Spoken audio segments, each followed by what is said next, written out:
Bonjour, bonsoir et bienvenue pour cette vidéo. On va parler d'un sujet. Alors c'est un sujet que j'hésitais à en parler parce que forcément on s'éloigne du cinéma, même si vous l'aurez remarqué, mais ça devient parfois compliqué pour moi de parler de films dans le sens où de moins en moins de projets m'intéressent. Je parle de projets cinématographiques. Et parce que le monde de la pop culture est en train de... Ça devient de plus en plus compliqué pour moi. Et c'est vrai que c'est parfois compliqué de trouver un sujet qui m'intéresse et que je trouve intéressant d'en parler. Et parfois j'hésite même à tout simplement à changer le nom de la chaîne, à garder le repère, mais du coup le ciné, ça, j'hésite à le changer parce qu'il y a d'autres sujets qui m'intéressent, des sujets que je voudrais traiter. Et c'est le cas, bon, là dans le titre de la vidéo vous avez vu qu'il y a Chris Pratt et tout, donc c'est un acteur, mais ce qui m'intéresse vraiment c'est pas tant ces propos-là. Je vais contextualiser un petit peu parce que pour les personnes qui auraient lu le titre de la vidéo, ils ont vu le nom de Charlie Kirk. Alors la plupart d'entre vous, je pense que la plupart des gens savent de qui il s'agit, mais je vais contextualiser malgré tout. Charlie Kirk, c'était une personne qui était plutôt de droite, hein, faut pas se le cacher, conservateur, qui était un influenceur américain très connu là-bas, et qui était connu notamment pour débattre, échanger avec les personnes, avec ses opposants justement, les personnes qui pensaient d'une façon différente. Donc en général, c'était plutôt des gauchistes, des gens de gauche, d'extrême gauche, extrême gauche. Et voilà. Et lui, son concept, c'était vraiment de venir au milieu de la foule, de poser sa petite table, sa petite chaise, et avec son micro, et il parlait ouvertement, et il faisait part de ses idées, des choses auxquelles lui croyait, et auxquelles il était attaché, et ses opposants essayaient tout simplement de le contre-argumenter.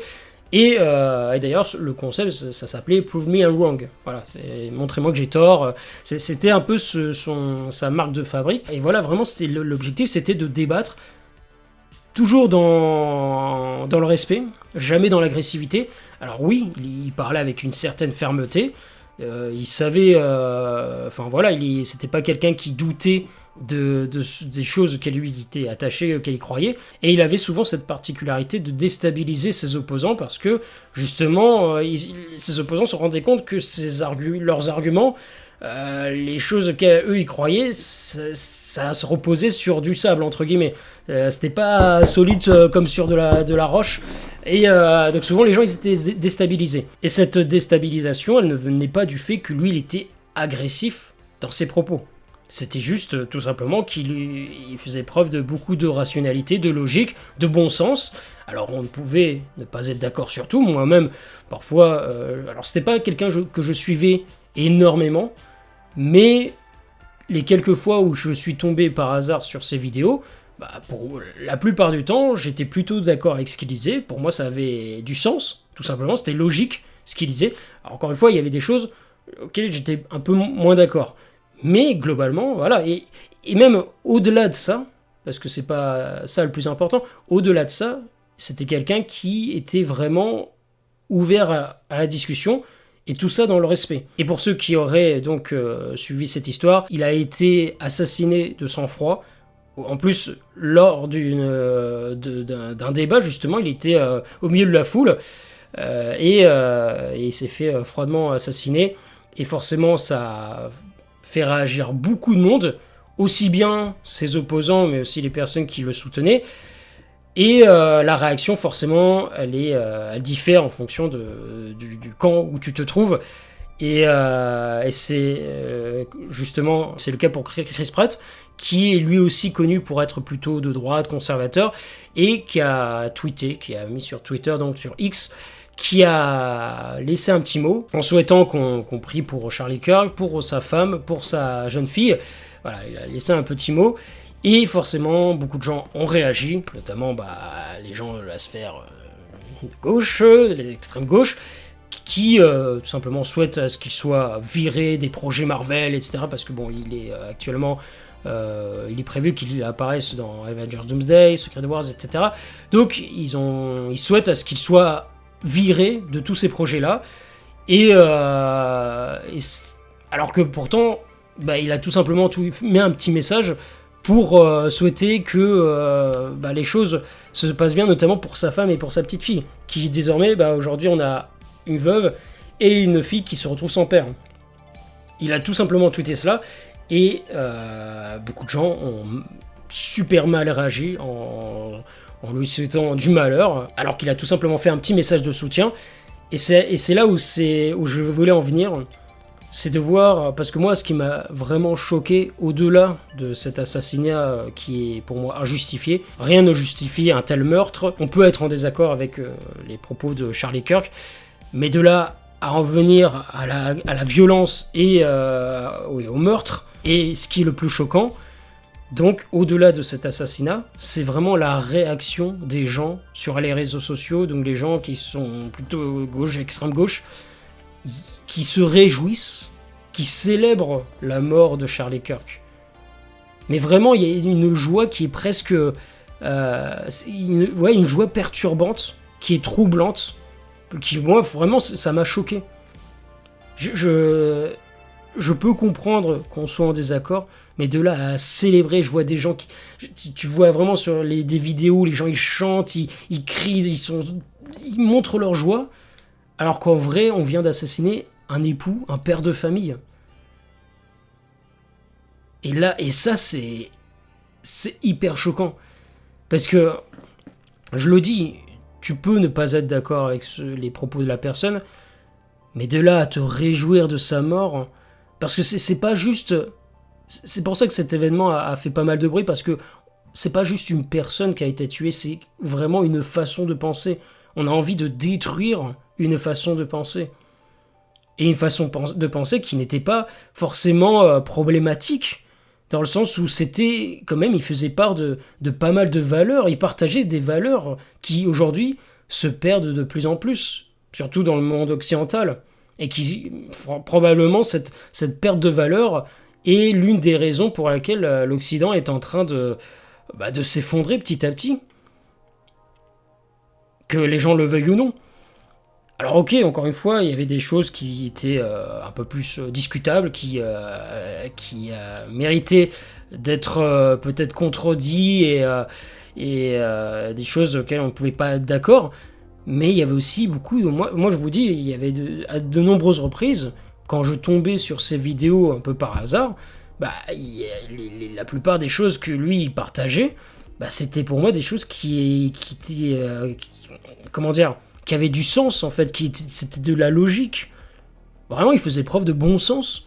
Et ses opposants, souvent, ils étaient déstabilisés, c'était en mode... parce qu'ils n'avaient plus d'arguments. En fait, ils se rendaient compte que depuis toujours, ils n'ont jamais eu d'arguments pour croire telle ou telle chose. Parce que leur façon de penser ne se reposait que sur du sable. Encore une fois. Donc lui... Oui, il parlait avec une certaine fermeté, mais jamais dans l'agressivité. Il était ouvert à l'échange. Il était ouvert à la discussion. Il était en rien dangereux.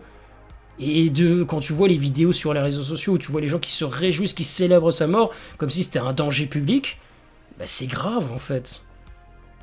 C'est grave. Tu peux faire des vidéos où tu dis « Non, bah moi j'étais pas d'accord avec ce qu'il disait, etc. » Mais de là à te réjouir de sa mort...